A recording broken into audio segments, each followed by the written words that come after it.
مسلمانوں، تمہیں ابراہیم اور ان کے رفقا کی نیک سیرت کو اپنانا ضروری ہے۔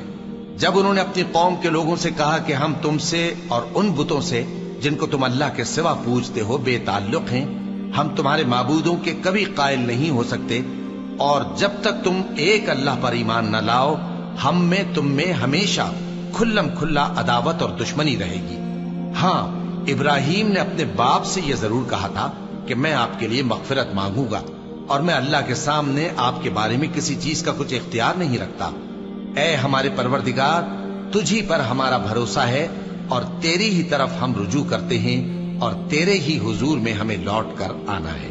اے ہمارے پروردگار، ہم کو کافروں کے ذریعے فتنے میں نہ ڈالنا، اور اے ہمارے پروردگار ہمیں معاف فرما، بے شک تو غالب ہے، حکمت والا ہے۔ تم مسلمانوں کو، یعنی جو کوئی اللہ کے سامنے جانے اور روز آخرت کے آنے کی امید رکھتا ہو، اسے ان لوگوں کی نیک سیرت اپنانی چاہیے، اور جو روگردانی کرے تو اللہ بھی بے نیاز ہے، لائق حمد و ثنا ہے۔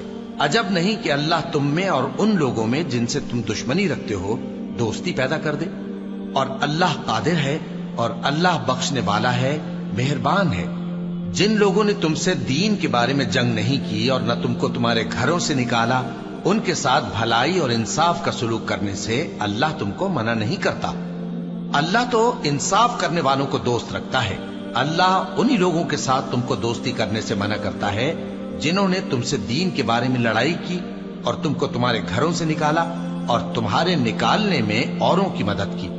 تو جو لوگ ایسوں سے دوستی کریں گے وہی ظالم ہیں۔